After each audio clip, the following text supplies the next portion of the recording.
How are we doing tonight? Another week is in the books, and another Friday night is here. Oh my God. Why does it feel like that this night went on for what felt like forever and a century? That's neither here nor there. But I'll tell you what, it is Friday night. It is time for Friday Night SmackDown. And before we get into tonight's episode, do not forget to click the link in the description to follow No Mercy Sports on all forms of social media. And yes, that includes TikTok, baby. Also, if you're looking for other things, if you want the best VPN service available, I got you. If you want the best Forex broker available, I got you. If you want the best TV service available, I got you. All you got to do is click the link in the description of this video, and the tabs will speak for themselves. But I'll tell you what.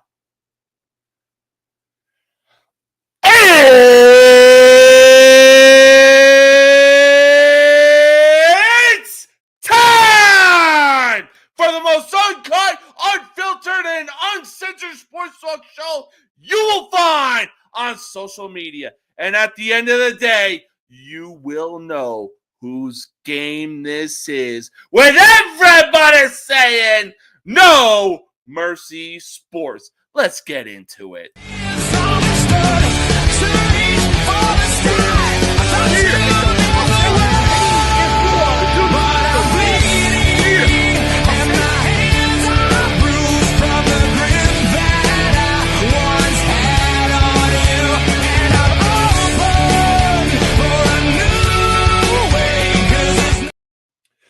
Let me talk to you. Why? Because, ladies and gentlemen, we are live, and it doesn't get any better than this, baby. Man, oh man, we got a lot of things to talk about, and we're going to have a good time talking about it. But first things first, let's talk about some baseball real quick.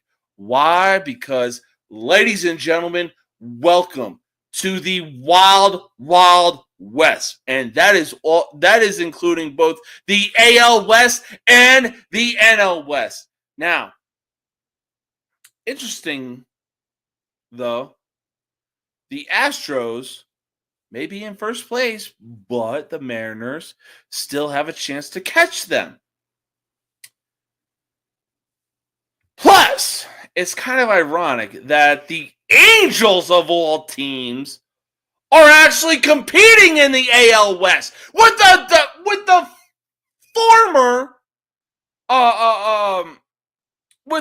former World Series champions, the Texas Rangers, who find themselves 7 games out of the AL West. Now, the craziest thing is, despite a losing record, yeah, the Athletics are 14 games back, but if the Oakland Athletics can catch the right breeze and play some right baseball,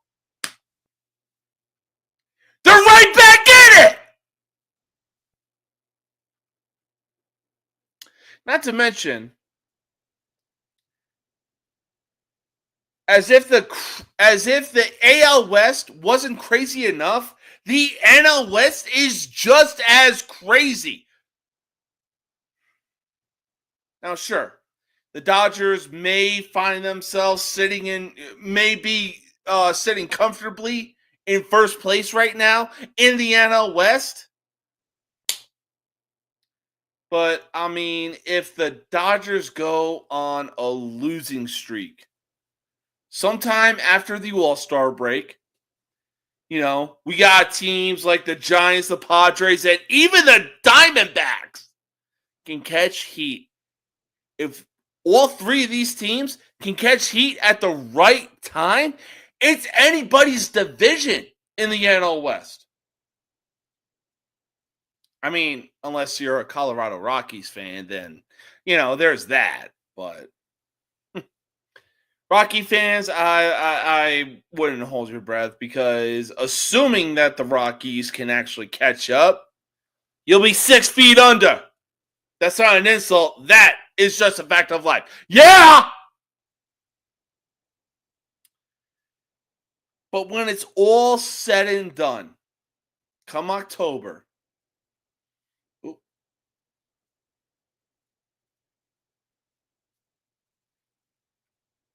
there we go. Sorry, I had a burp in the chamber and it was taking forever to get up. Anyways, when it's all said and done, come October, who's going to be coming out of the AL and NL West? Well, I'll tell you this right now. As far as the NL West goes, it's definitely not going to be the Colorado Rockies anytime soon. Again, don't hold your breath, because if you do, you're going to be 6 feet under. Again, that's not an insult. That is just a fact of life. Yeah. But as far as everybody else goes in the NL West, again, like I said, if the Dodgers, moving on from the All-Star game or the All-Star break, if the Dodgers go on a bit of a losing streak, the Padres, the Giants, and even the Diamondbacks, yes, they're at 500 right now, but yeah, they play the right baseball at the right time. Bro, the NL West is anybody's ball game right now. I mean, recently, the Giants, not these Giants, the San Francisco Giants just literally recently acquired Rafael Devers from the Boston Red Sox. Now, that trade was literally an RKO. That shit came out of nowhere. I mean, I was even baffled by it. I'm like, what? But I'll tell you what. Hey, Bree Dolia, whatever the fuck your username is on TikTok and Instagram and any other form of social media, man, you better skip your bandwagon having ass over to San Francisco, because your boy went from the Red Sox that you fucking cheer for. Oh, that's right. You're a fucking Cubs fan too. But the Red Sox just happen to be your goddamn AL team. You better skip your happy ass on over to San Francisco. Because excluding the Yankees and the Dodgers, you will literally root for anybody in Major League Baseball. And that's including the New York Mets, which is kind of sad if you ask me. Yeesh. You do not know the struggle of being an actual die-hard fan. You don't. You really fucking don't. So if I were you, I would honestly stop uploading clips of rooting for a fucking team you're clearly not a fan for. But God forbid, you went to Purdue University and cheer for the Notre Dame Fighting Irish? Those two schools fucking hate each other! Good freaking God. You already know. Hey, Terry, we're about to get to the Bucks real fucking soon. Don't you worry. Do not worry. We're going to get to the Tampa Bay Buccaneers in just a bit, my man. Anyways, as far as the NL and AL West goes, look.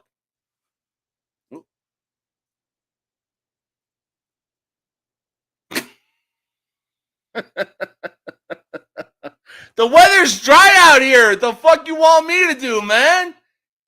Bro, it is literally dry out here in El Paso. Like, my God, I need some humidity. I ain't talking about some southern humidity, because I'm about to go there for 4th of July week. But, it is what it is. Anyways, as far as the NL West goes, look, that is anybody's ball game right now. If the Diamondbacks start playing the right baseball, they can easily find themselves in the playoff picture come October. If the Giants and Padres catch the right baseball, oh my God, we may be looking at the fuck? Hold up. Sorry, I got Friday Night SmackDown on right now. Oh, we got put some respect on my name. Ron Killings out here calling out John Cena.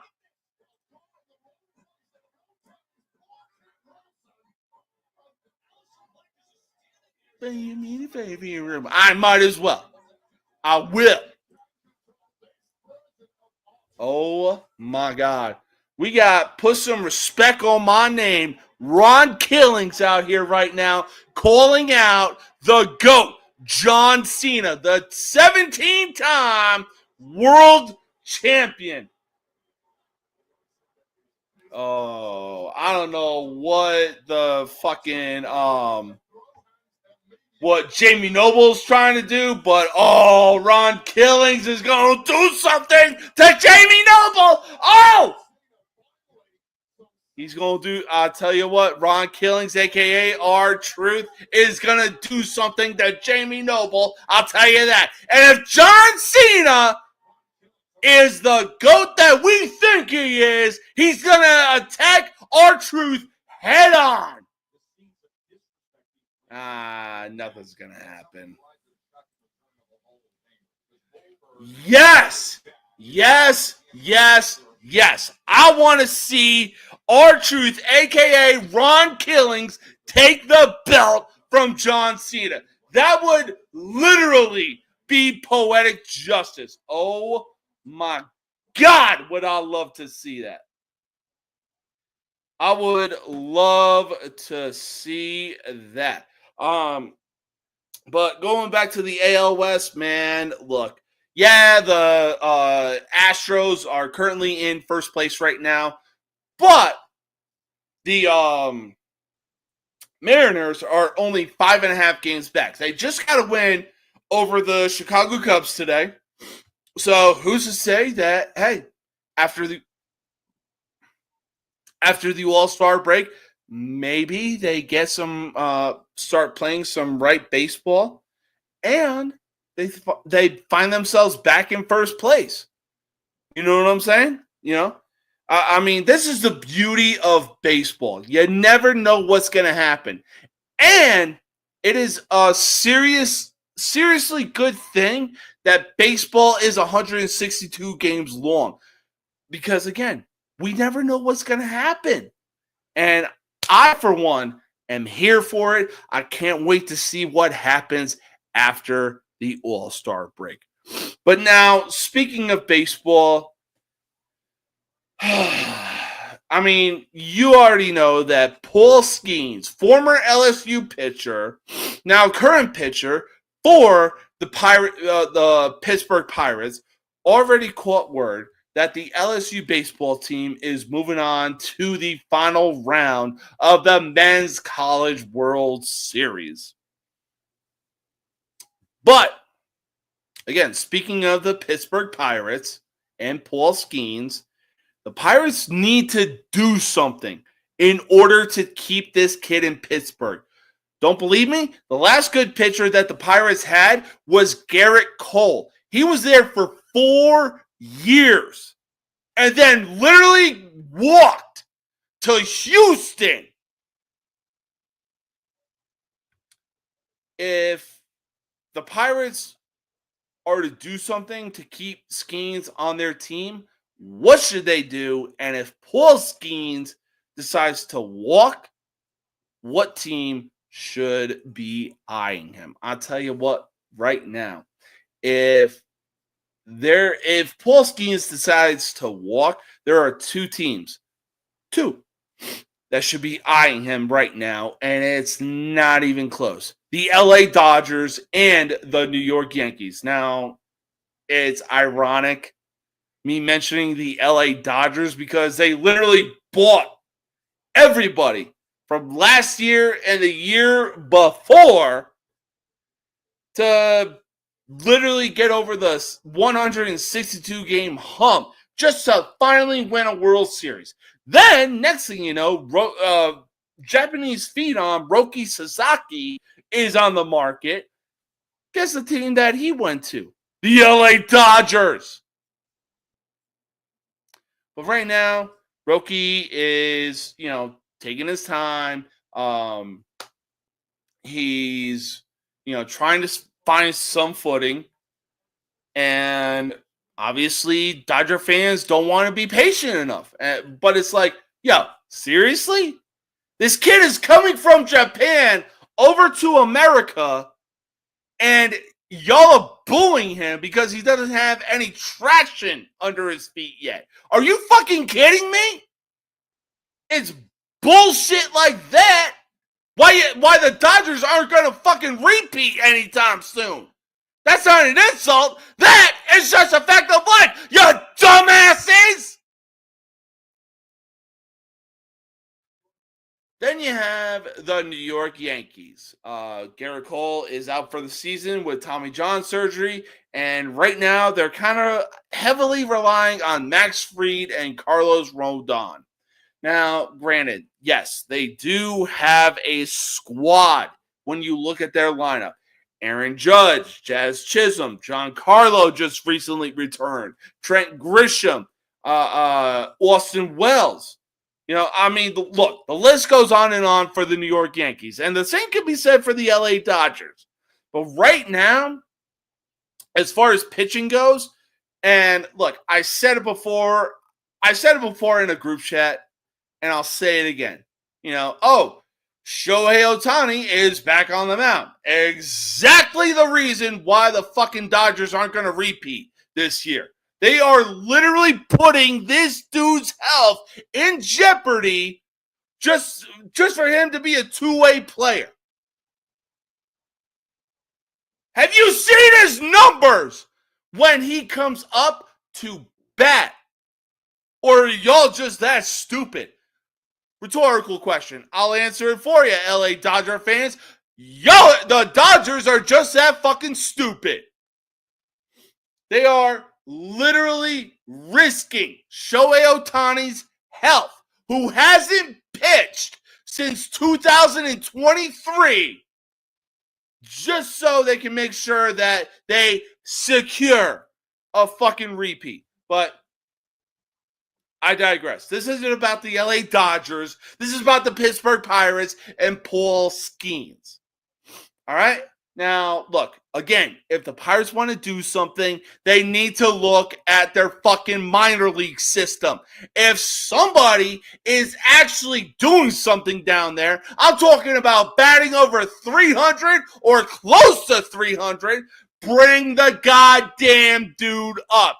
You can only do so much with the first-round catcher that you have behind the plate, O'Neal Cruz, and an aging Andrew McCutchen.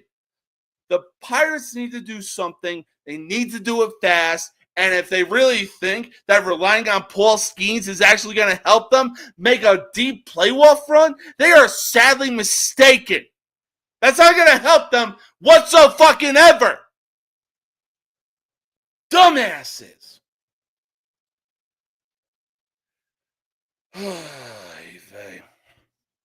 But, look, I'll say this.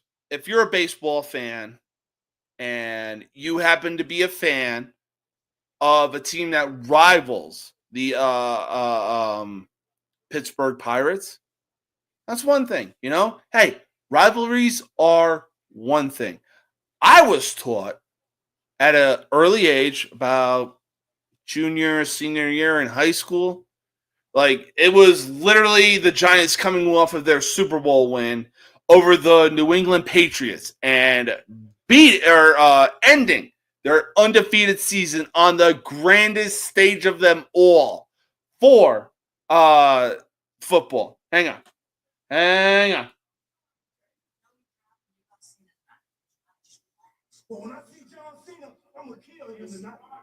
Whoa! Why are you getting involved in my matches? Nothing personal. It had nothing to do with you.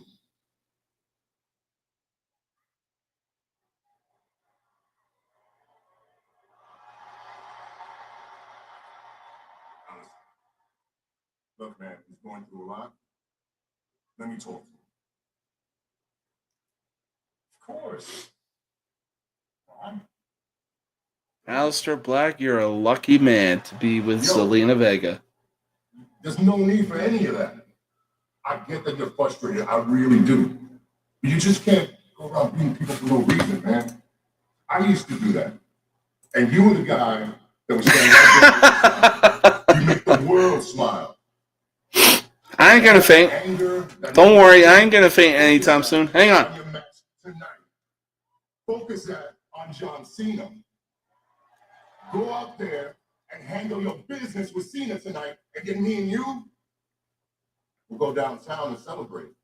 How's that sound? Sounds good, DP.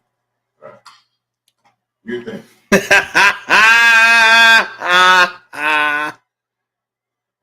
I love it. Bro, we got a serious R-Truth right now, and I am fucking here for it. Damian Priest, who has been literally public enemy number one for R-Truth to be like, oh, you're easy to break. I got you.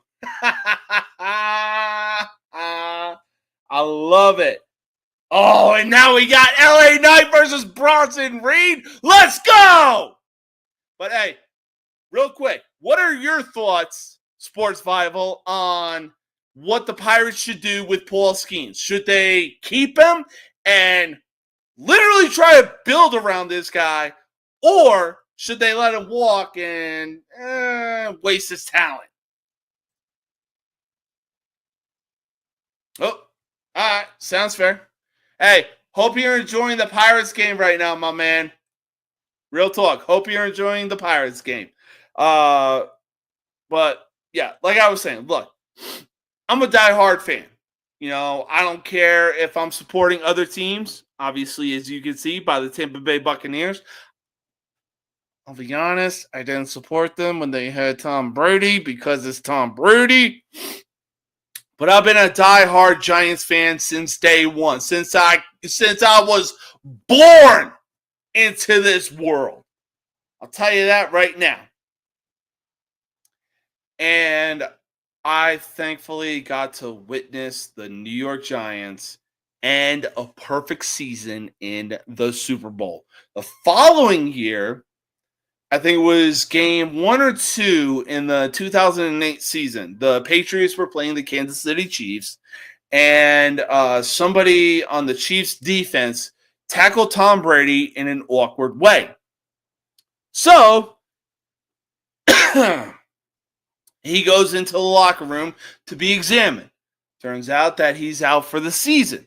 And when I saw the highlights and saw Brady go into the locker room, you know, my 17, 18-year-old having ass was like, oh, good, you're going into the locker room. I hope you're out for the season. Woo!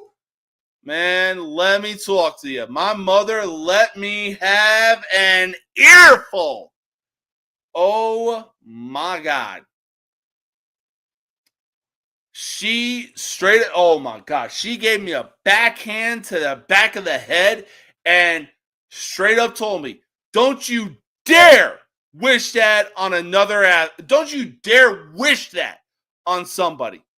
Don't you dare.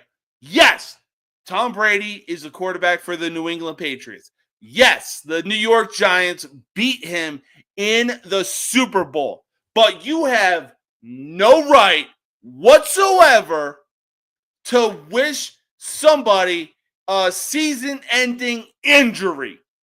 I don't care who you are or who the other player is. You don't do that kind of shit. That is what my mother told me. And since then, I've lived by that rule. I don't care. Look, I'm a Giants fan. I hate the Cowboys and I hate the Eagles. Redskins, I respect them, but at the same time, it's also like, you know what? I still hate you at the end of the day. But one thing I will not do is laugh at another player's misfortune. Hell, I believe it was a few years ago that Dak Prescott had, oh my God, his leg injury, it was like a ACL injury or something like that. Oh my God. He was holding it up and the shit was limp.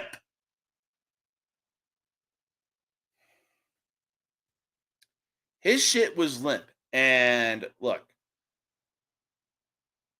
I don't wish that kind of thing on somebody. I really don't. Look, the Giants fumbled the ball, figuratively and literally, with Saquon Barkley. Saquon Barkley just happens to be on the newest cover of Madden football. Am I wishing Madden curse on him? Hell fucking no. No, I wish nothing but the best for Saquon Barkley.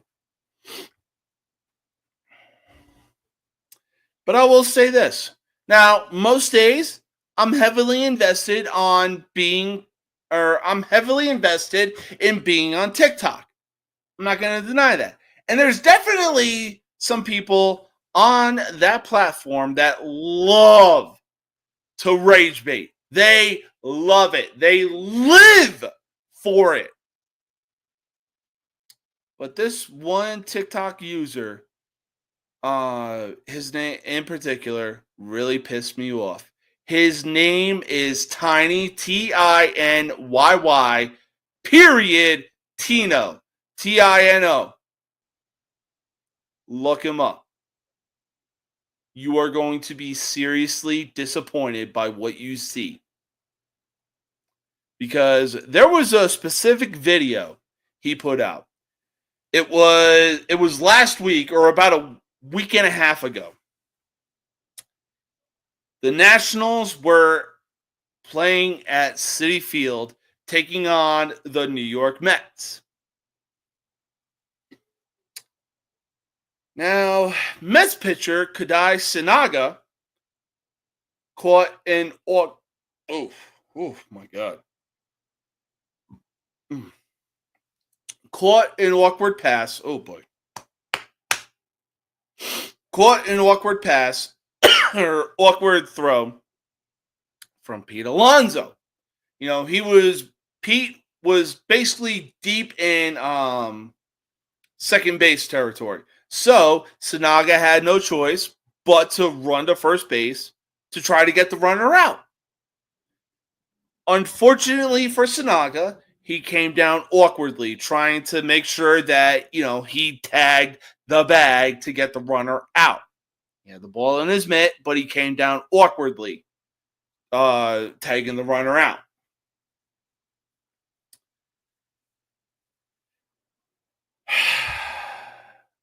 Again, unfortunately, he came down awkwardly. So awkwardly that it would lead to Sinaga leaving the game. I think it had to do with like a hamstring or calf injury, something like that.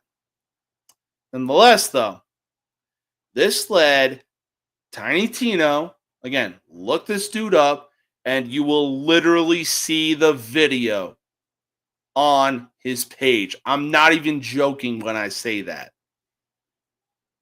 Again, his username is Tiny Tino, Tinyy, period, Tino. The video, unfortunately, is still up. Why? Because he's a dumbass. But this led Tino to laugh at Sinaga because of what had transpired. Regardless, if you see a player on a rival team that look, if you see a player on a rival team go down with an injury, are you laughing at it? Are you praising about it? Are you doing anything to be like, oh my God, holy shit?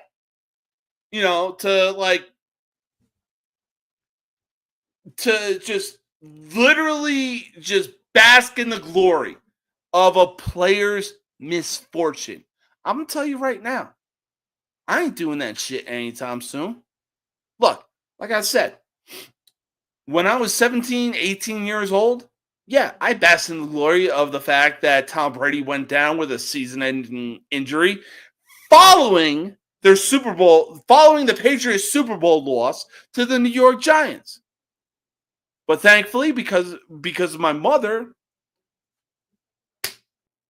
backhanded me in the right direction to be like, no, I don't give a fuck who you are, what team you root for. We're not basking in the glory, regardless of how good Tom Brady is. We're not basking in his glory of a season-ending injury. No, we don't do that shit. He is a professional athlete. He puts his body on he's like, football players are essentially like WWE wrestlers. They put their bodies on the line for our entertainment. And I'll tell you one thing.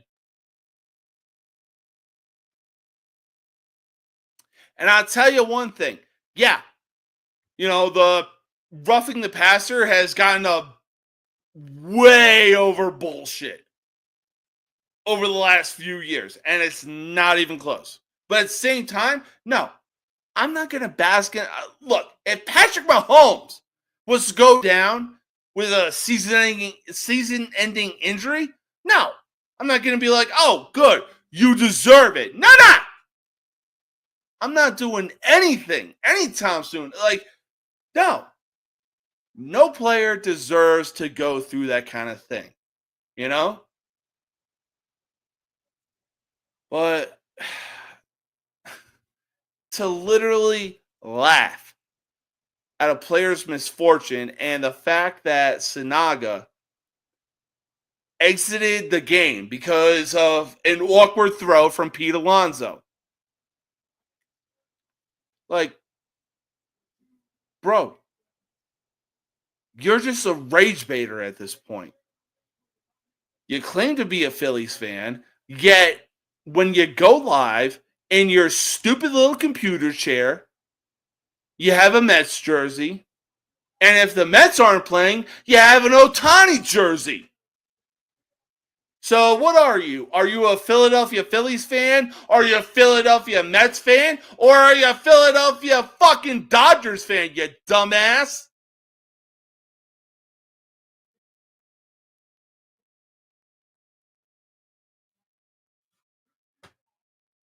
In any case, look, I'm not gonna enjoy a player's misfortune just for my fortune anytime soon. Nah.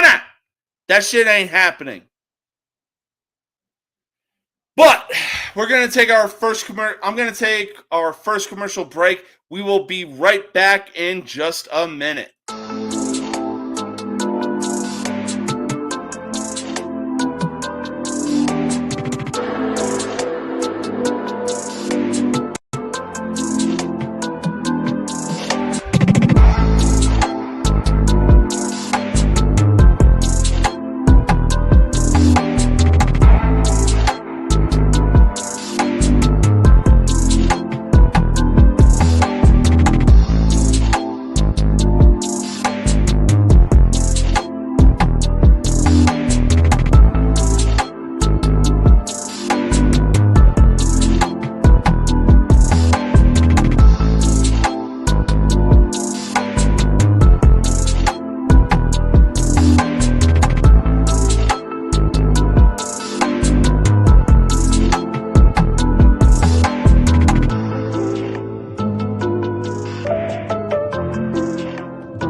Andrew Anderson, spitting truth that just can't wait. Got a podcast, like a punch right to your face.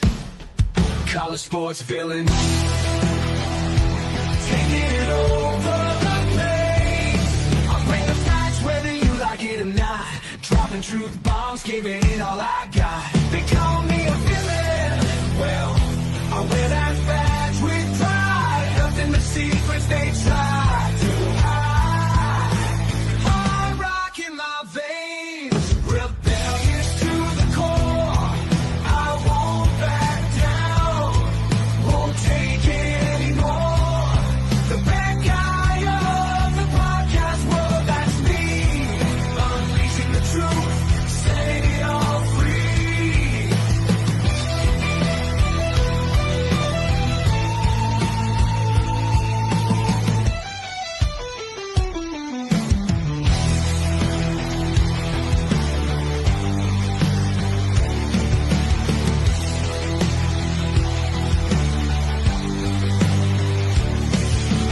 Unleashing the truth.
All right. Welcome back. Now, granted, the last few topics that we were talking about had to do with some TikTok users and everything like that.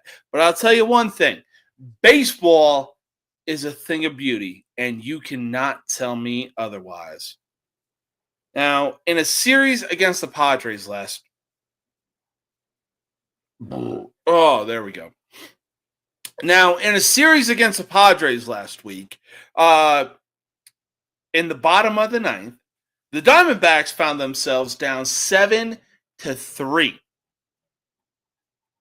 7-3. I'm not making that score up. Here's where things get really crazy. The final score of that game would be 8-7 in favor of the Arizona Diamondbacks, as they would go ahead and score 5 unanswered runs in the ninth. Now, if you go ahead and look at the highlights, it's absolute insanity. I'm telling you that right fucking now. Now, was last week's game a perfect example of the saying from Moneyball? Who says you can't be romantic about baseball? Yes, it was. It was a goddamn perfect example. Why? Because, man, oh man, to score 5 unanswered in the bottom of the ninth. Yeah, it was a regular season game. If this was a playoff game, this would be on a different level of epic proportions. I'm talking about the fucking state of Florida, the Tampa Bay Lightning and the Florida Panthers winning 4 out of the last 6 Stanley Cups in the last 6 years. That's how crazy it would have been if the Diamondbacks came back and won 8-7 in a playoff game. But for right now, yeah, this is a regular season game. But guess what? This is the beauty of baseball. You never know what's going to happen. Just because it is the bottom of the ninth doesn't mean that it's going to go the way you think it's going to go. You know, it's not going to be a 1-2-3 routine inning. No. You never know what's going to happen in the sport of baseball. Hell, over the course of 5 or 6 games, the Chicago Cubs were outscoring their opponents damn near 50-5 from innings 7 or 6 to the 9th.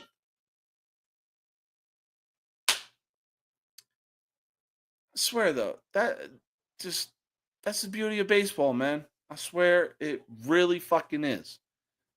You never know what's going to happen. Baseball is a sport of chess, not checkers. It is a marathon, not a sprint. Tell me I'm wrong. If you think I'm wrong, let it be known in the comments. Because I'm telling you right now. But now, in a few weeks, I'm going down to Tampa to celebrate 4th of July week with my family. Hence the reason I got the Tampa Bay Buccaneers hat on. Woo! It's not because of Baker Mayfield, right? It's not because of Tampa Baker Mayfield. Also, Terry, there's an idea for a shirt right fucking there. Tampa Baker Mayfield, baby. Tampa, Bayker Mayfield. That's $1 million idea clothing line right there. If you are a Tampa Bay Buccaneers fan, my man. But I will say this. Football season is nearly here, and I cannot fucking wait! Oh, I can't wait! There's a whole bunch of stuff to be excited for. Teams to take a step in the right direction. Teams to make a deep playoff run. Teams aside from the Kansas City Chiefs to make a Super Bowl run. Potential Super Bowl run. Now this year, I got my eyes on the NFC South. It's not even close. Why? The Panthers are definitely going to take a big step forward this year. We saw during training camp, Bryce Young has a fucking smile on his face. Now, sure, he had the same smile on his face when he was drafted by the Panthers, but man, oh man. the weapons that Bryce Young has, we're about to see the Alabama Bryce Young come into this season. And it's not even close.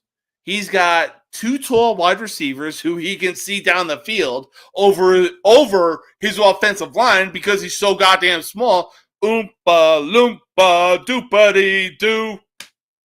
He's that short. But hey, so is Kyler Murray. But I will say this.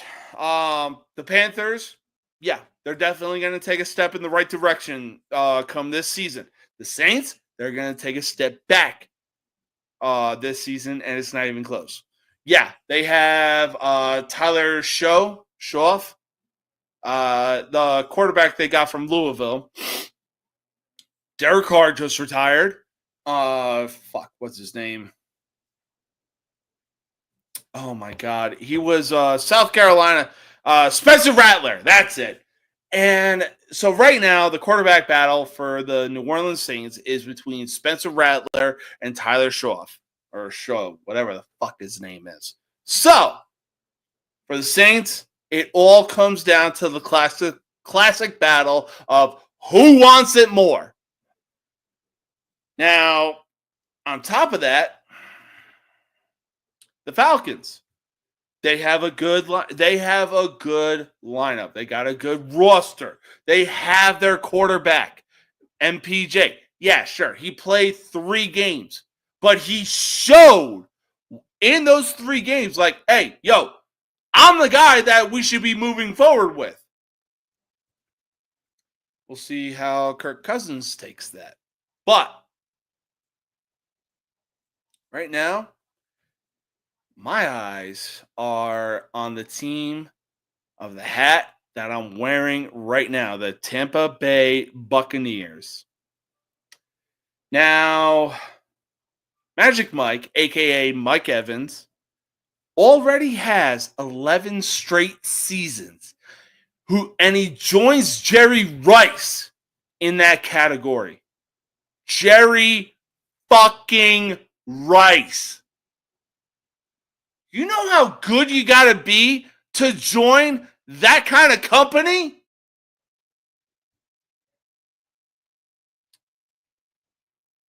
Anyways, he has tied Jerry Rice for 11 straight years of 1,000-yard seasons.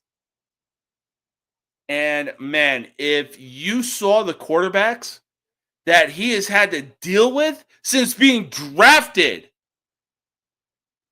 you should literally look at yourself in the mirror and be like, bro, how the fuck have you had 11 straight years up until Tom Brady joined the team? How have you had that many seasons of 1,000 yards? The shit don't add up. In a way, it does. Now, going into this year, can Mike Evans make it 12 straight years of 1,000-yard seasons? Yeah, he really can. He's just that fucking good. And I'll tell you why. Look, Baker Mayfield, yeah, he's the quarterback for the Tampa Bay Buccaneers right now.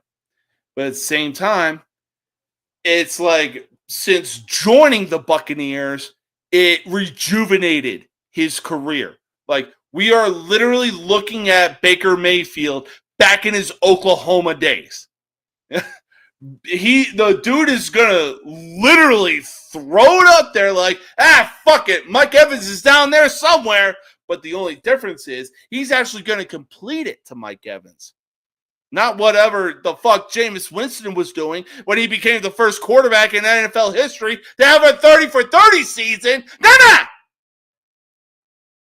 No, Baker Mayfield is smart. He's tactical. He is actually going to do something with the football instead of just toss it up like the old game Jackpot that we used to play when we were fucking kids.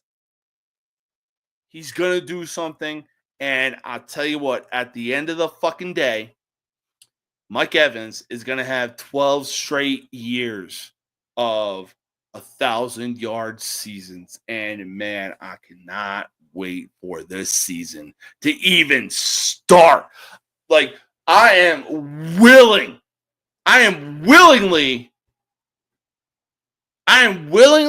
willing to actually watch preseason football. I'm willingly willing to actually watch the Hall of Fame game. I don't care who's playing. I don't even care who's playing the literal first game of the season. I mean, the first game of the season last year was the Detroit Lions and the Kansas City Chiefs. You know what I was doing? I was actually watching the goddamn game. I was that excited for fucking football last year. And man, oh man, I'll tell you what, I'm just as excited for football this season. There are a lot of teams that went into the 2025 draft, 2024, 2025 draft that drafted right. This team being one of them. This team also being one of them.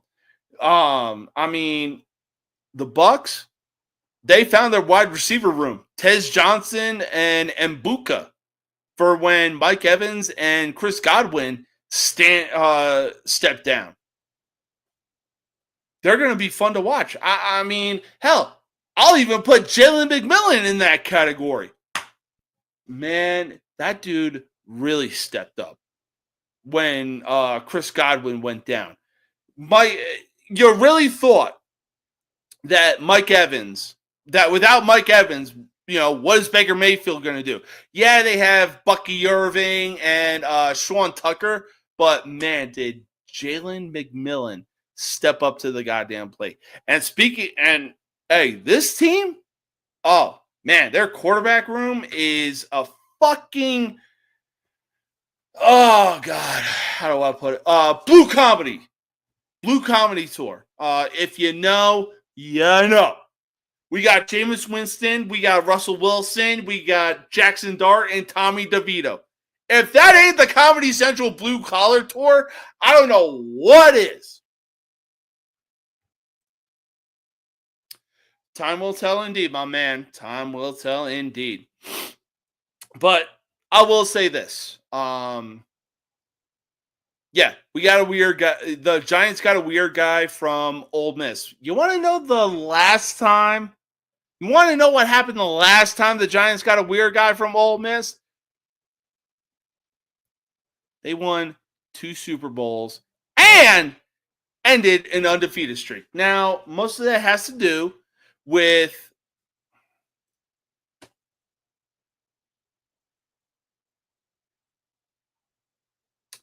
Really? Is it because I mentioned Jameis Winston as part of the Giants quarterback room? Is that what it is? That's got to be why it is. I mean, look, you got Tommy DeVito, who literally looks like I knew it. Hey, I'll say this though, Jameis Winston, since he came to the Giants, the dude is literally our truth of football. He is just unintentionally funny. If you look at his TikTok when he was in, like, I want to say New Jersey or New York, and he was on a boat, and somebody was like, "Oh," he goes, "What's this? You know, what's this deli meat?" And somebody goes, "Oh, it's gabagool. It's gabagool." Fucking Jameis Winston. Gabagool. Gabagoo. Gagagoo. How you doing? Just, yo, James, look up the video on TikTok. You're not going to be disappointed. I promise you that. But yeah, no, this season is sure to be one to watch. It's going to be a good season. It's going to be an entertaining season. And on top of that, like I said, it's going to be one to watch. Now, let's move on from football and let's talk about a sport that has just come to an end, unfortunately. Hockey, the NHL. Hockey is truly a thing of beauty. But those bastards. Well, you know what? Hey, I'll tell you this. Message me on Facebook Messenger. I'll send you the video, my man. I promise you that. But look, hockey is truly a thing of beauty. It is, oh my God. But who would have thought that over the last 6 years, 6 years, the Stanley Cup Finals were going through Florida. Plus, who would have guessed 4 out of those last 6 years, Lord Stanley was going to Tampa Bay and the Florida Panthers. Over the course of 2020 and 2022, Lord Stanley belonged to the Tampa Bay Lightning. And it seemed as though they were on the verge of a three-peat for the first time since the 1980 New York Islanders. Unfortunately, Colorado, those fucking mile-high bitches, had to play the role of spoiler and prevent that from happening. Enter the Florida Panthers. Now, sure, they got their asses kicked in 5 games against the Vegas Golden Knights. But Vegas did things the right way when you're making a new NHL team. Looking your way, Utah. Hopefully you're doing the exact same thing that the Vegas Golden Knights did. But, of course, they're not going to copy what the Vegas Golden Knights did anytime soon. Anyways, in 2023, the Florida Panthers made it to the Stanley Cup Finals. And like I said, they got handled by the Vegas Golden Knights in 5 games. They got their asses kicked so bad that in Game 5, I believe the final score was 9-3. On Florida's home ice, mind you. However, much like Michael Jordan, they would take that shit personally and bounce back in 2024 and win their first Stanley Cup in franchise history. That Stanley Cup win was so nice that they had to do it twice. Has the state of Florida shown that they have the teams to beat when it comes to going to the Stanley Cup Finals? Hell fucking yes, they have. Like I said, the last 6 years.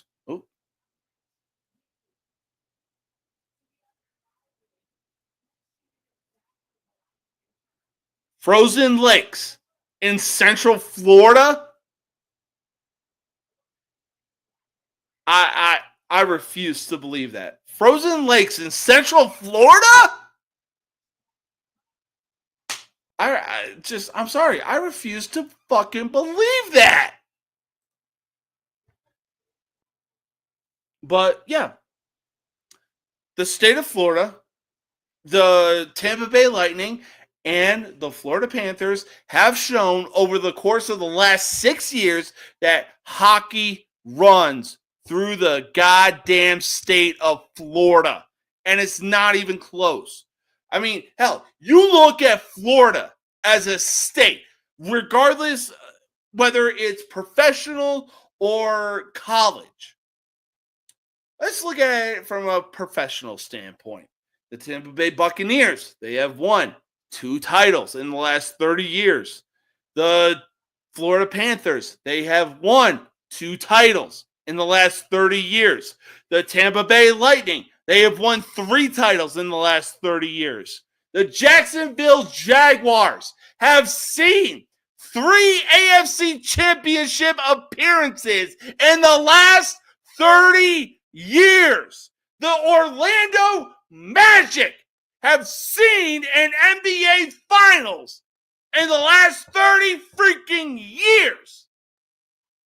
I mean, on top of that, the Florida Gators have won 3 titles, 3 national championships in the sport of basketball over the last 30 years.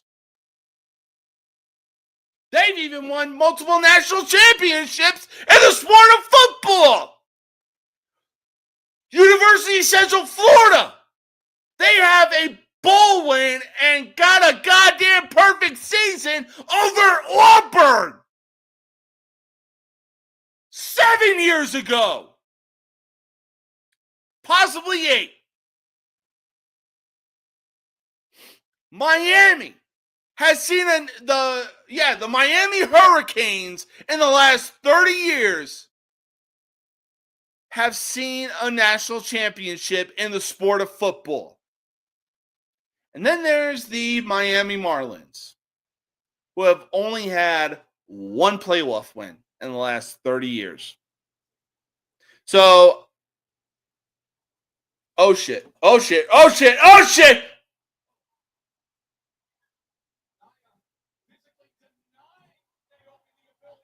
Hold up. Naomi is trying to cash in her women's Money in the Bank. But Nia Jax said, "Nana!"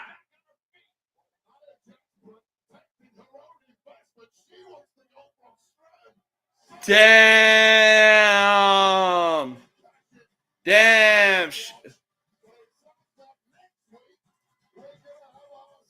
I did forget FSU. As far as I know, correct me if I'm wrong. Florida State won a national championship in 2013. I don't know what they've done in the last 30 years, but hey, let me know, and I'll acknowledge it. Much like Roman Reigns, I'll acknowledge it. If Florida State has multiple national championships in the last 30 years, aside from 2013, 2014, yeah, I'll acknowledge it. Don't worry. I got you. But, man, yeah, the state of Florida is looking like a fucking dynasty right now. And it's not even close. And, man, oh, man, I cannot wait to talk about what Florida has done in the last 30. Oh, 3 altogether? Okay, so 2014. What were the other 2, if you don't mind me asking? Real talk. If you don't mind me asking, what were the other 2? It had to have been in the last 30 years, obviously.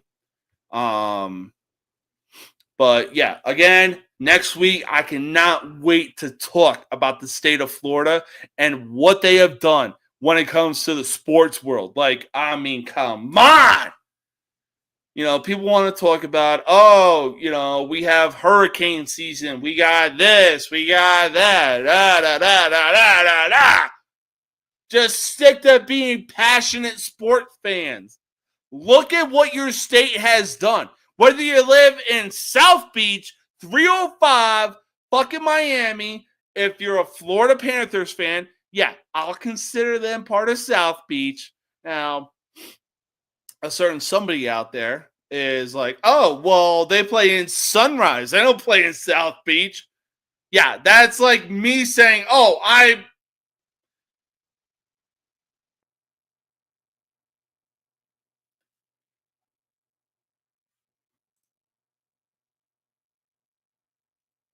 Gotcha.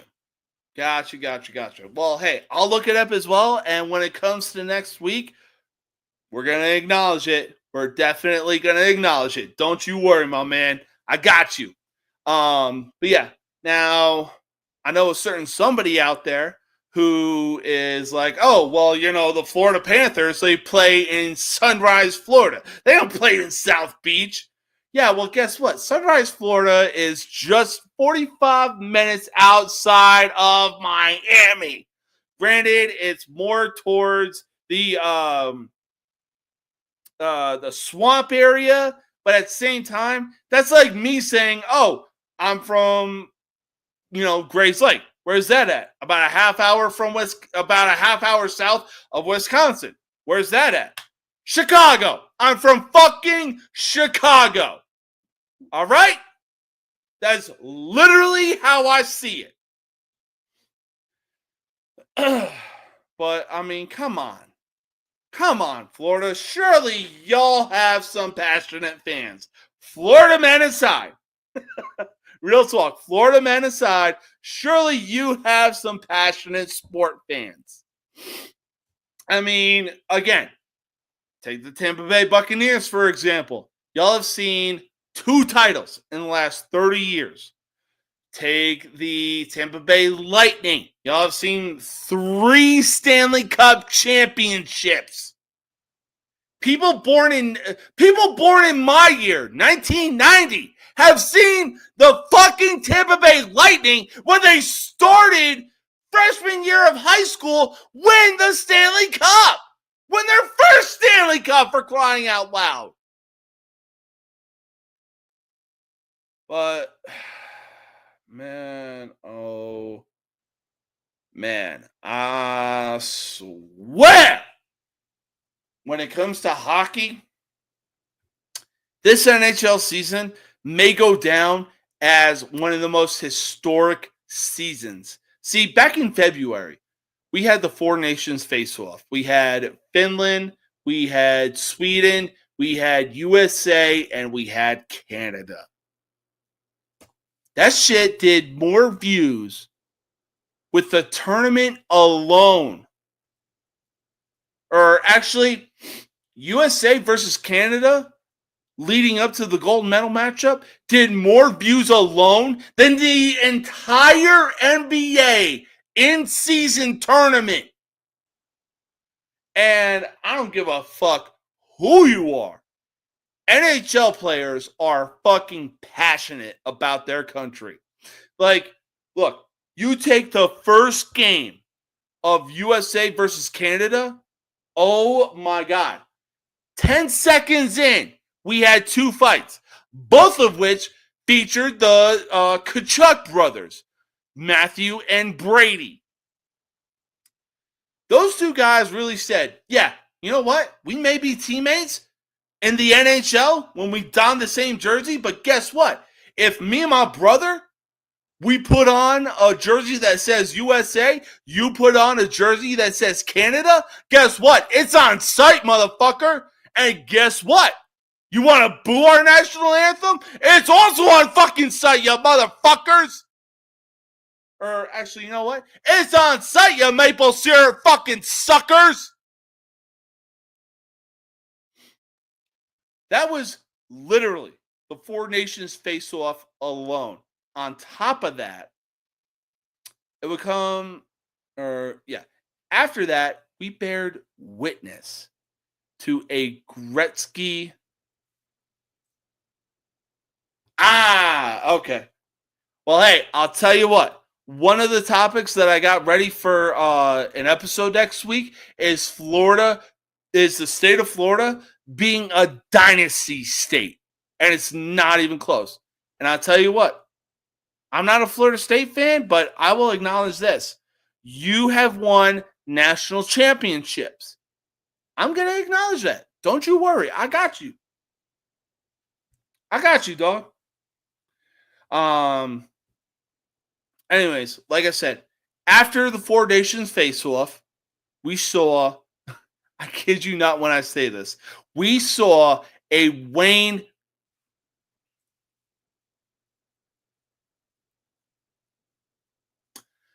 Yeah, you're right. You're right about that. You damn sure right about that. Why? Because the Edmonton Oilers, Toronto Maple Leafs, and Montreal Canadiens all had their fun when the NHL was introduced. Now, since 1993, a Canadian team has still yet to win the Stanley Cup. USA! USA! USA! Now people want to say, oh, well, you know what? There's a good chunk of players, good chunk of Canadian players that are playing for American teams. Yeah, well, guess what? Guess where Lord fucking Stanley is going back to? The United States of fucking America, baby! Eat your heart out, Canada!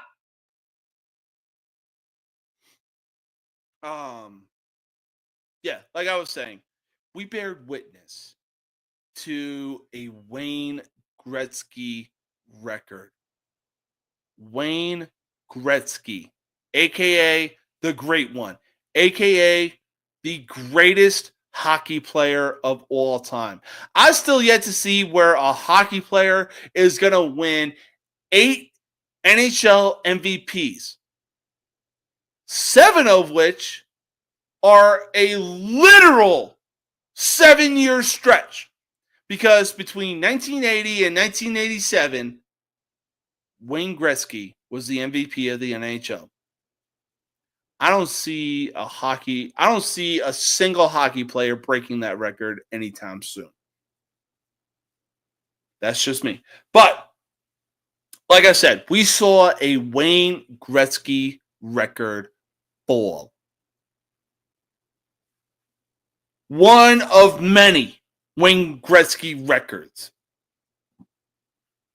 as Alex Ovechkin would surpass Gretzky's scoring record. Now, obviously, there's a whole lot of people out there saying,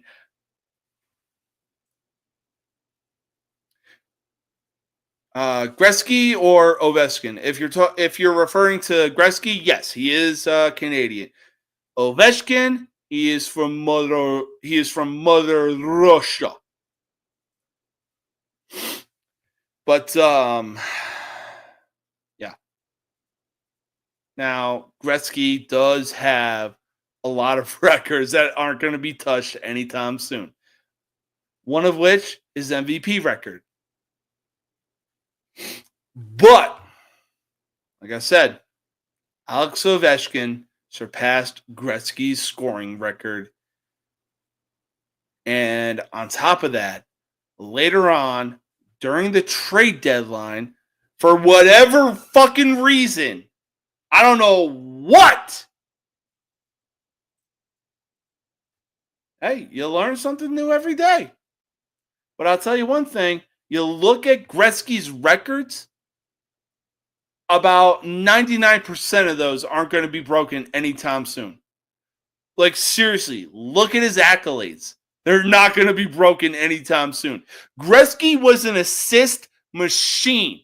And the fact that he had 895 total goals in his career, and it took Alex Ovechkin 20 years plus plus an injured year this year to reach 895 is insanity.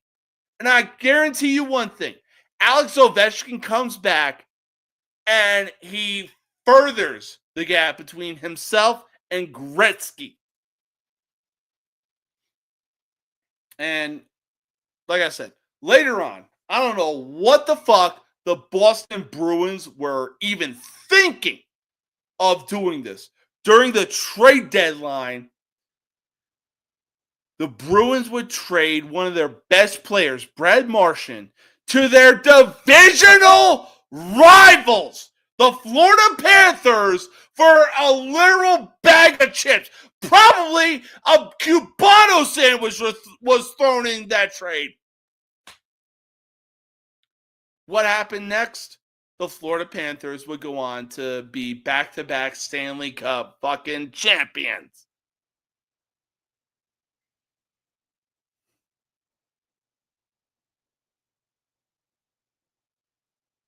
Now, when you sit back and look at it,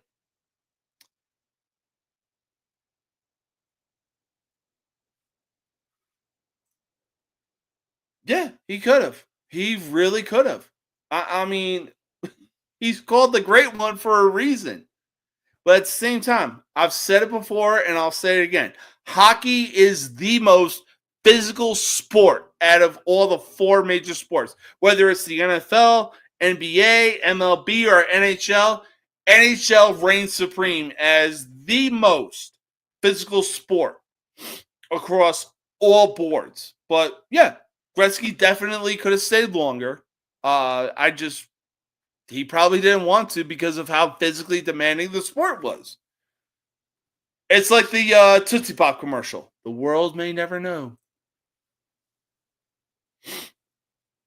But when you look at it, was this the most historic season for an NHL season? Fucking A, yeah. Fucking A, it was. When you look at it,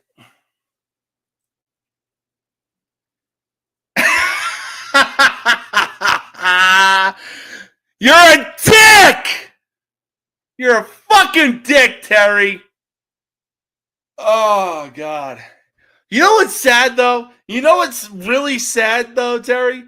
I told my wife about this, and she's like, oh, he's trying to be the Tom Brady of the NHL. I'm like, the Jets, though? Of all teams? They had the best record in the league, and they got eliminated in the second round. You know what she clapped back with? Oh, well, hey, if the Jets even reach the Stanley Cup Finals, yeah, Jonathan Toews may go down as a Tom Brady of the NHL. I'm like, fucking A, I hate it when you have a valid point when it comes to sports. This is my goddamn universe. Yeah, that's true, especially if you're a New York Jets fan. This is why I choose to rep the big motherfucking blue. This is a real team that runs New York. The Jets ain't seen a fucking Super Bowl since the Joe Namath era.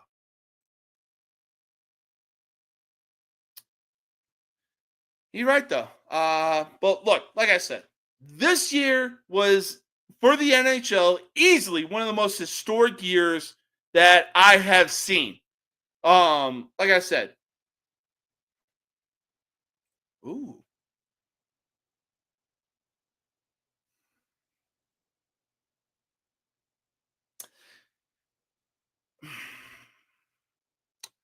While that is true, Marchand didn't retire, then come out of retirement and be like, hey, you know what?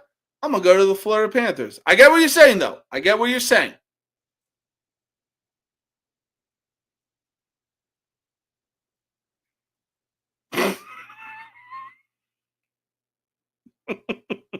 That this took me a second. This definitely took me a second. But that is diabolical, and I love it, my man. I fucking love it.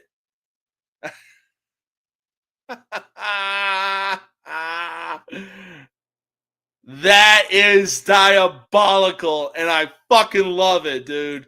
I love it. Oh my God. So long as our boats don't get touched, Sasuke, I'm good.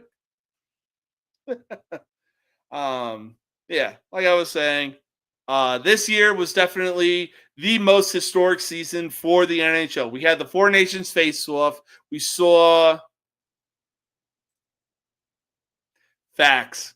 We saw Alex Ovechkin surpass Wayne Gretzky in all-time goals scored, and on top of that, over the last 6 years, we have seen the state of Florida, or we have seen the Stanley Cup run through the state of Florida, whether it has been the Tampa Bay Lightning or even the Florida Panthers. But man, not even close. This year for hockey. It was awesome. It was fun. It was entertaining. And man, I can't wait to see what next year brings. But we are going to take our final commercial break. We're going to go over the top 5 Japanese players. This was something I threw in for the last minute. Why? Because Shohei Ohtani is back on the mound. And the Dodgers really want to risk this dude's health to try and fucking repeat.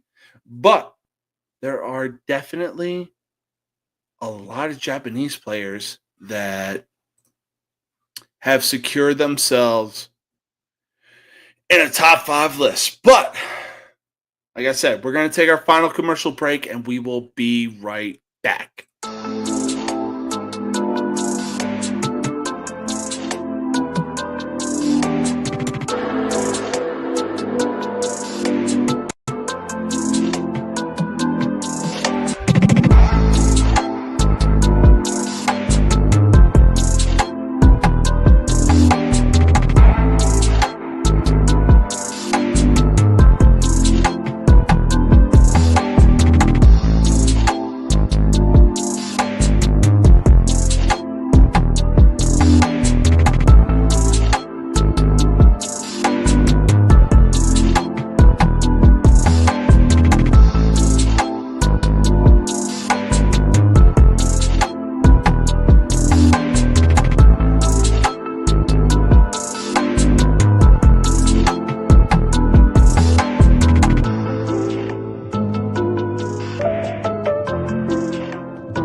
To hate Andrew Anderson, spitting truth that just can't wait. Got a podcast like a punch right to your face. College sports villain, taking it over the place. I bring the facts whether you like it or not. Dropping truth bombs, giving it all I got. They call me a villain. Well, I wear that badge with pride. Nothing but secrets they try to hide.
can't stop me now.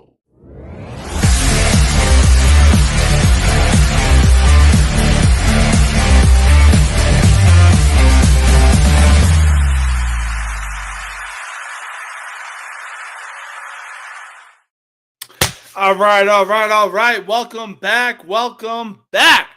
Now, we got some weekend baseball coming up, and there are a lot of players in this league.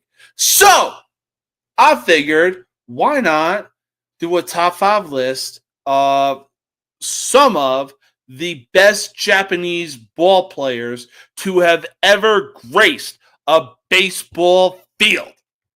Now, this is my top 5 list. If you have a top 5 of your own of Japanese players that you think are above of the players that I have in mind, hey, by all means, let it be known in the comments, baby. Hey, it's anybody's ball game. There's no crazy talk around here. But number 5, this is biasy aside. Number 5, I'm going Masahiro Tanaka. Man, oh man. Did his numbers when he was playing over in Japan speak for themselves? Now, yes, he was also a 2-time All-Star in MLB. But man, oh man, when you look at his numbers over in Japan, that man was just on a different level. And thankfully, the Yankees were just able to pick him up. Now, he should have had a World Series ring to put into his trophy case. Unfortunately, in 2017, the Yankees would run into the goddamn cheating Houston Astros. And yeah, if you're an Astros fan, you're not living that shit down anytime soon. But hey, it's not like you lost to the Washington Nationals in 2019 when they had a less than 1% chance of even making it to the playoffs, right? Right? I'll let the Astro fans figure that shit out on their own. But number 4, I watched this dude growing up, and he had a very unique pitching style. I'm talking, of course, about Hideo Nomo. And if you don't know what his pitching style was, he'd start at the plate, do his little foot movement, raise up,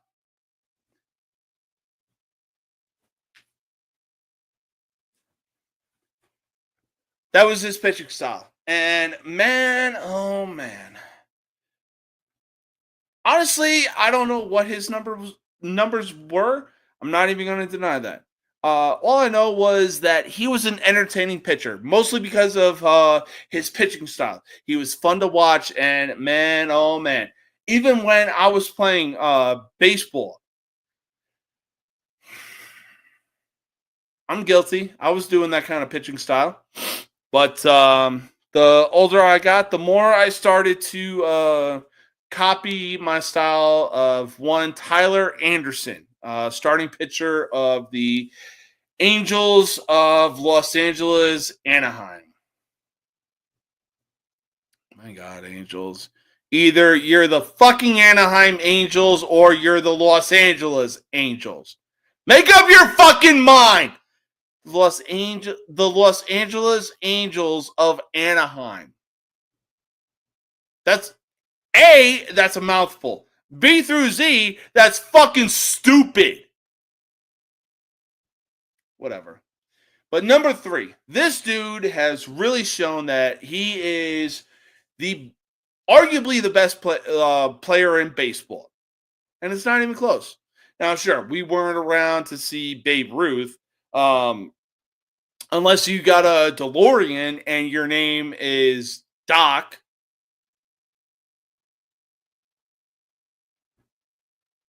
Anyways, unless you got a DeLorean to where you could go back to when Babe Ruth was playing, and yeah, you could obviously have an argument that, yeah, Babe Ruth was arguably the best two-way player. But this dude has really cemented himself as the best two-way player. I'm sure he hasn't seen a mound in 2 years. You don't consider Babe Ruth the best two-way player? This ought to be good. But yeah, like I was saying, this dude has really shown that he is easily the best two-way player in baseball right now. And just even as a designated hitter, man, his numbers are unreal. I mean, like when you compare AL and NL, bro, this dude is, as far as the NL goes, this dude is on Aaron Judge's level. But number 3, I'm going Shohei Ohtani. And yeah, not even close. Now, probably going to get some crazy talk because, Shohei Ohtani, number 3, that's fucking crazy talk. No, it's not. Because I got 2 players above him that would love to enter this fucking chat room and have their say in this argument. And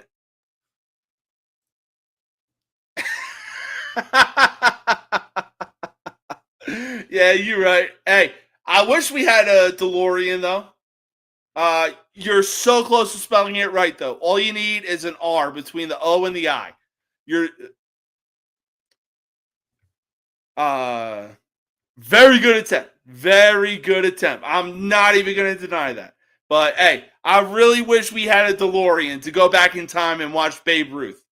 Not even going to deny that. But number 2, this dude made his Yankees debut.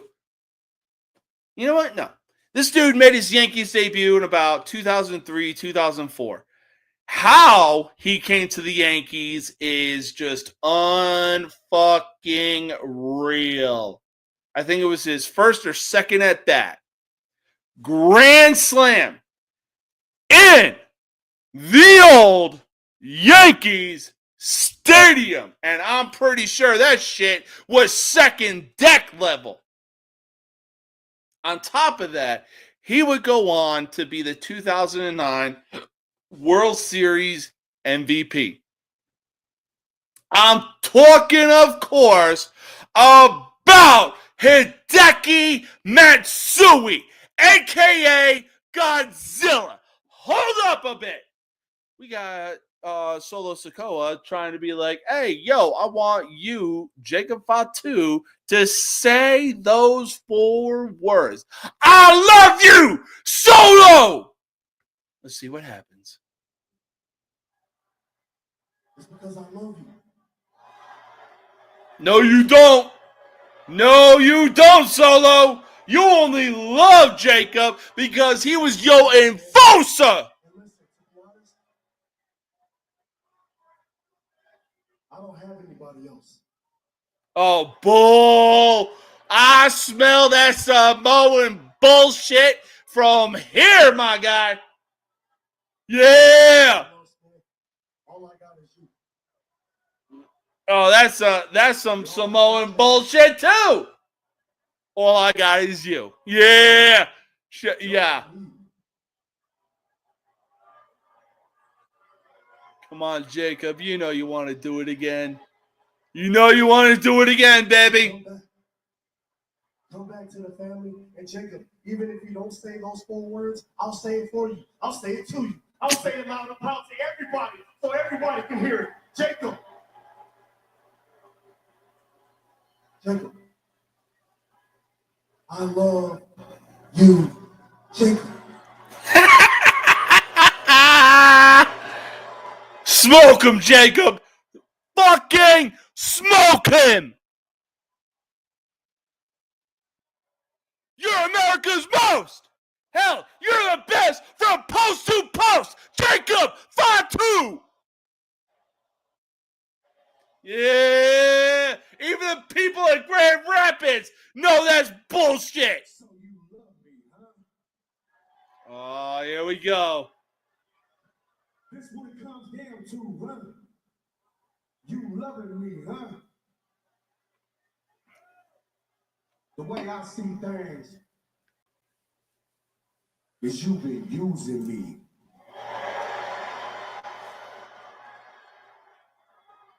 I mean, unless social media is going to kick me off, hell yeah. Also, pinky out. You've been using me to fight your battles. You even been using me just so you could stay tribal chief. Oh! Cook him, Jacob! Hey, you brought me in so I could bring you fame. You brought me in because you thought I was going to bring you gold. Woo! This is about fame, gold, tribal chief, power. Hey, Solo, look at me when I'm speaking to you. Oh! Cook him, Jacob! That's fair. That's fair. Cook him, Jacob! You're America's most! Hell, you won it from post to post! I won this U.S. title. You're the one that been acting different. Woo! And maybe I'm not the problem. Maybe the problem isn't me. You know what? I figured it out. Maybe the problem is this.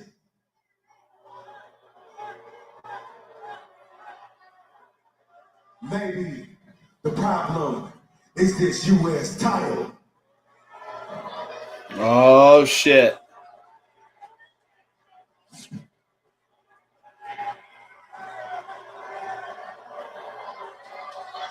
Is he going to challenge Solo Sikoa to Night of Champions? Then fight me for it. Oh! Here we go! Night of Champions! Fight me for this U.S. title. And Solo, I'm only going to warn you one time. If you ever think about coming this way,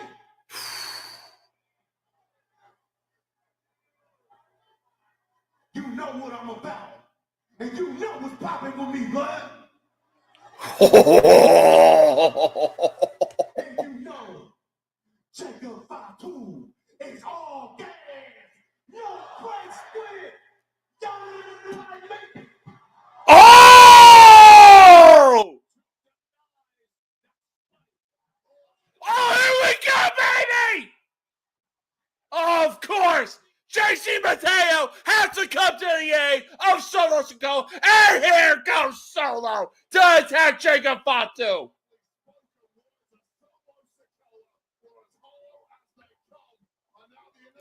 I'll tell you one thing, Jacob Fatu having a custom Raiders jersey is so goddamn tough. Oh, here we go! Jimmy Uso coming to the aid of Jacob Fatu. Here we go! Super kick! Oh my God.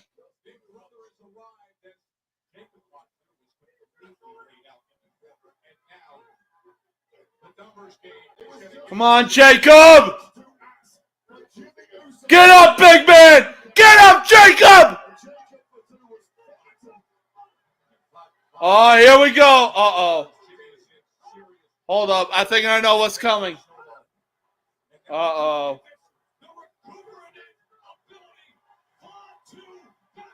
Oh, here we go. Okay. Didn't work out like I thought it was going to go. Here we go, Jacob. Here we go. Come on, Jacob. Come on. Beat his ass down. Beat him down like the Samoan bitch that he is. Yeah. You a Samoan werewolf, my guy. Uh-oh. Uh-oh.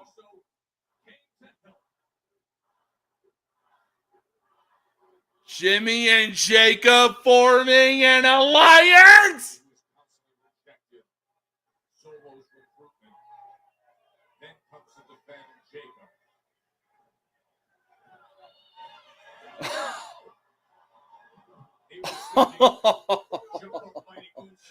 Bro, I swear, for Jacob Fatu to literally hop the ropes that he hops them and do a goddamn backflip.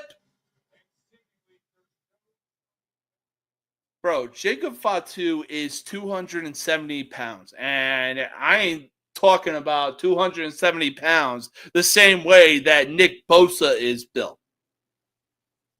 This dude is Samoan, so I'm talking like this bro has seen a few local mocos in his day. Anyways, like I said, as far as Japanese players, number 2, I got Hideki Matsui, a.k.a. Godzilla. Now, number 1, it's not even close. I grew up watching this dude.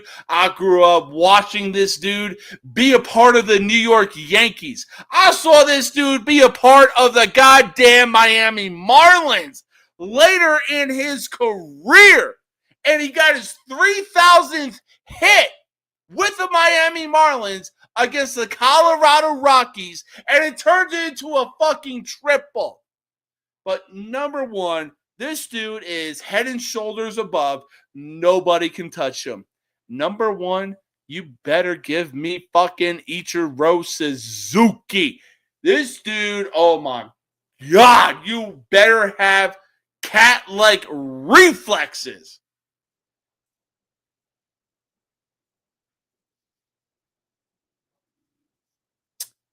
Yeah, last I saw, it said that he weighed in at 270. If he weighs more, hey, he weighs more.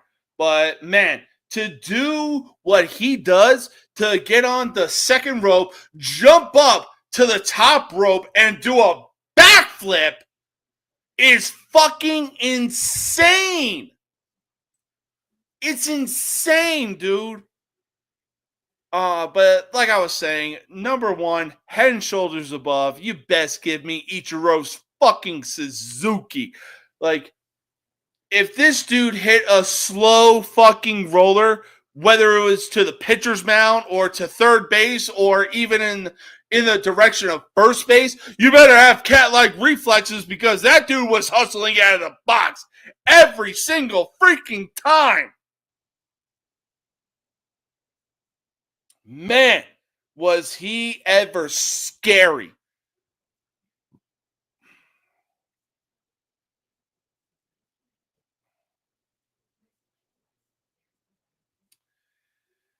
All right. So that wraps it up for the top 5 Japanese players. If you have your own list, hey, let it be known in the comments. No crazy talk, no judgment here whatsoever. Whatever Japanese players you have, just make sure that Ichiro Suzuki is your number 1. That's all I'm saying. You know, obviously we all grew up watching Ichiro Suzuki, so there's no reason that he shouldn't be number 1. In any case, we got some Major League Baseball predictions to make going into this week.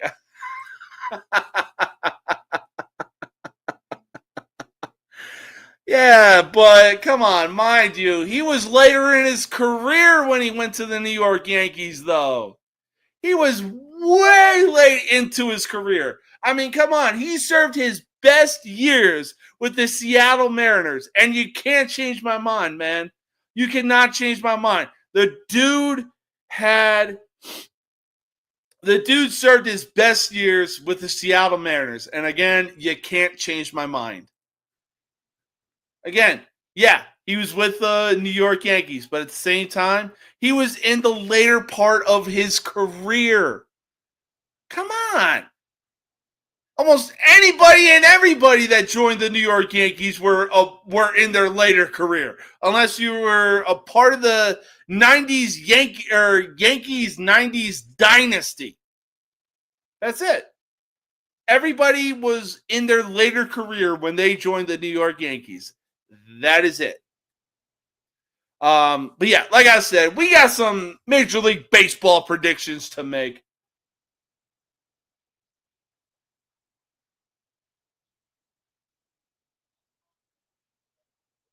Oh, shit! Fucking the one they call the megastar, my boy, with everybody saying L.A. Knight launches a sneak attack. Uh-oh. Hold up. Oh, Bron Breakker wanted a piece of that pie. He wanted a piece.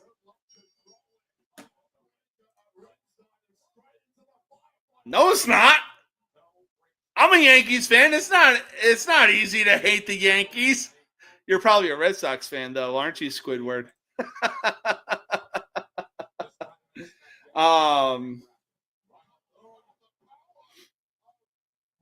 Yeah. So let's make some baseball predictions right now. First game up, we got the Detroit Tigers going into George Steinbrenner Field, where, of all teams, the Yankees do their spring training. Obviously, the Rays are playing there because their roof got demolished during hurricane season. Hopefully, the money that they got from St. Petersburg, they invest that fucking shit into a retractable roof. I've been saying it for so long, and I'm still going to say it. Invest the fucking money in a goddamn retractable roof to avoid shit like this. Because I guarantee you right now, if I want to go to a Rays game, hell, I'm not going to sit in that baking sun anytime soon, especially in that Florida heat, or especially in that Florida humidity. Yeah, I got a Tampa Bay Bucks hat on, but the feeling is still the same, and it's still fucking mutual. Anyways, look, wow.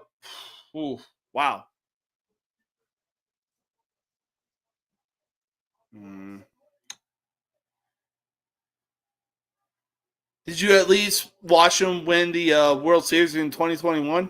That was a hell of a run that they had. Not gonna lie. Anyways, wow. The Rays are definitely climbing up the ranks to give the Yankees a run for their money. But right now, there's a reason that the Tigers are top 5 in the league as far as records go. So I'm going to take the Tigers. You know, they have the young talent. Javier Baez is looking like the 2016 Chicago Cubs, Javier Baez. Yeah, I see no reason to bet against the Tigers. Give me the Tigers. Unfortunately, the Orioles are beating the Yankees right now, and we're going into this weekend with the Orioles at Yankee Stadium. The Yankees got to do something to step their game up because right now they are currently 1-6 in their last 7 games, soon to be 1-8 in their last 9 games. So, bias aside, it wouldn't surprise me if the Orioles got this win.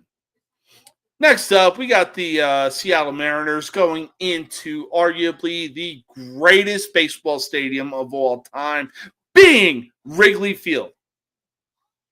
But unfortunately, the Mariners would beat the Chicago Cubs 9-4.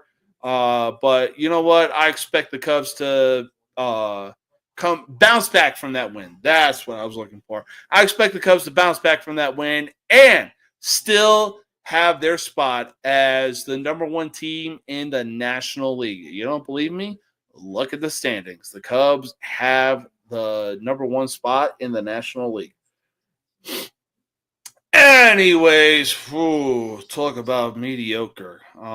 We got the Atlanta Braves going into Miami to take on the Marlins, the same Marlins team that got swept by the Colorado Rockies. Yeesh.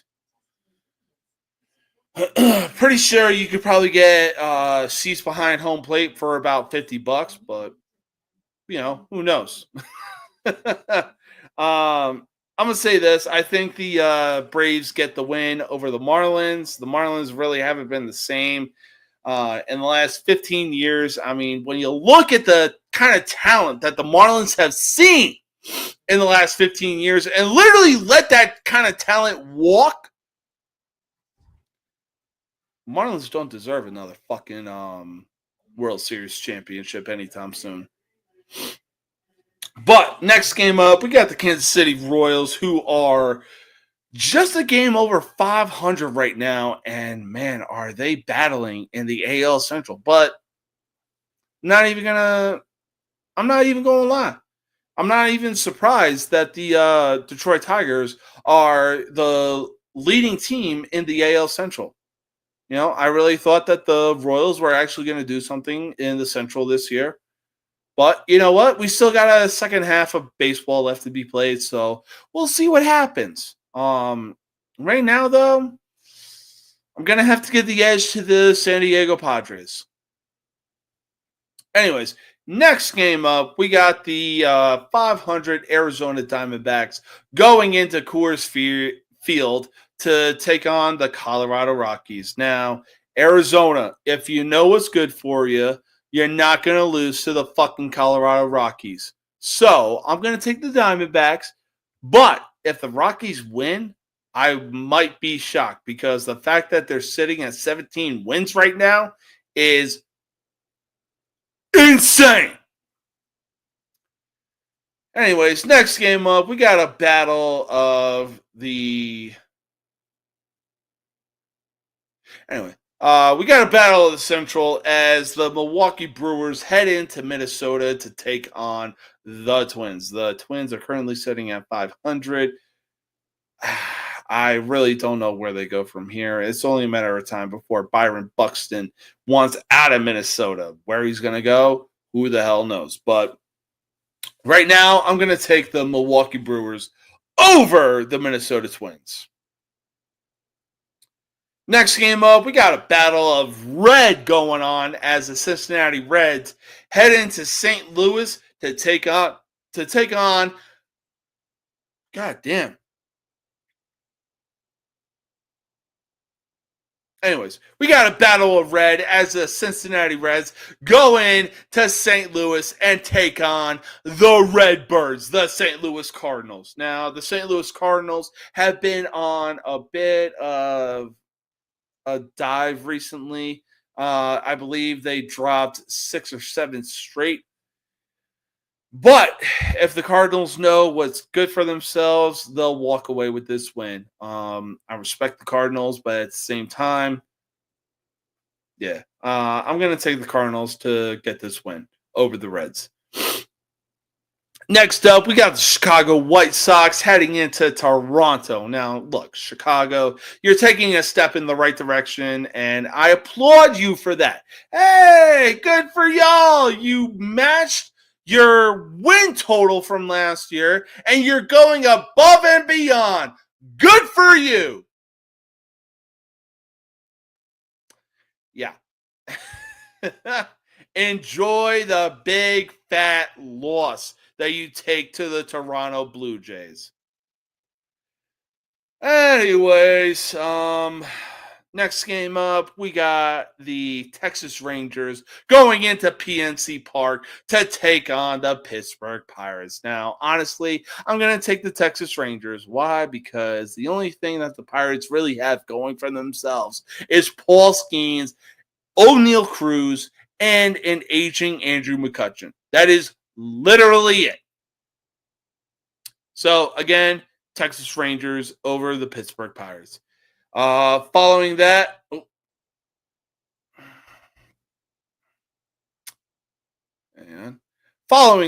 the Boston Red Sox head into San Francisco as the Red Sox actually take on Rafael Devers after the Red Sox literally traded him. It was a straight up RKO. This trade came out of fucking nowhere. I'm telling you that right now. But I'm going to take the San Francisco Giants. Why? Because Boston, you've done a lot of things. And look, you may have won championships trading away everybody's favorite player. But with your record, you're not winning a championship anytime soon. Anyways, Next game up, we got a battle.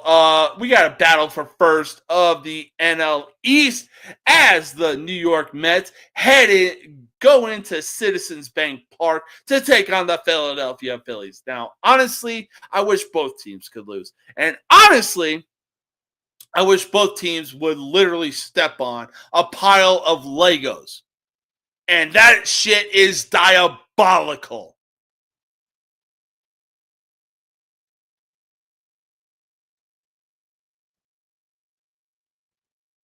Hell, hang on.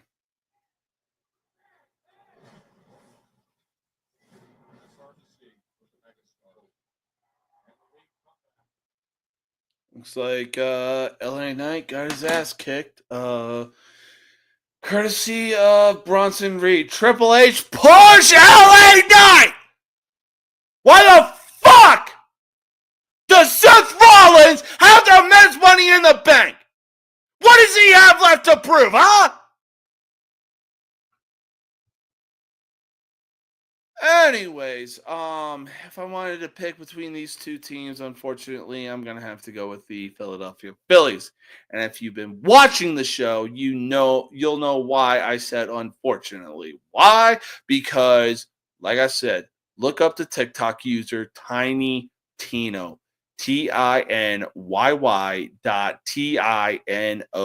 This dude literally laughed at a Mets pitcher misfortune. I may hate the Red Sox, but at the same time, I'm not going to laugh at, Jarren Duran's misfortune or even what fans said to Jarren Duran when he was in right field and made a comment because Duran opened up about his mental health. Good on you, Duran. For real. Good on you. So, but like I said, unfortunately, I'm going to have to go with the Phillies. Next up, we got the Houston Astros going into Anaheim, Los Angeles of Anaheim. I don't know. The fucking Angels still yet to find a fucking identity. And they still won, somehow, a fucking World Series in 2002. And at the time, they were the Anaheim Angels. Now, they're the Los Angeles Angels of Anaheim. Find a fucking identity, you dumbasses. Like, for real, Mike Trout might be out of there before you actually find a fucking name that fits you guys. In any case, I'm going to go with the Houston Astros. Next game up, we got the Cleveland Indians going into Sacramento to play the Oakland Athletics. Yes, the Oakland A's are playing in Sacramento. They're playing at the Sacramento Rivercats minor league stadium until they get a fucking stadium in Las Vegas, of all places. So we'll see how that works out. But I'm going to have to go with the Cleveland Indians on this one. And last but not least, we got the Washington Nationals going into LA to take on the first place Dodgers. I mean, I'm not going to lie. Probably going to take the Dodgers, but, I wouldn't be too surprised if the Nationals got a win or two in that game. But that is all the time that we have for tonight. Be sure to check out Villains the Podcast every Thursday at 8:30 p.m. Eastern Standard Time. We're going to be doing a lot more college football talk. And on top of that, not this weekend, but next weekend, I'm doing a live stream of UFC 317. Now, the camera is going to be on me just so I don't get in trouble for copyright laws or anything like that. But the volume will be turned up to a reasonable level so that everybody that tunes in can hear what is going on. Man, I cannot wait for next week. It's going to be a fun time. It's going to be an awesome time. But until then, peace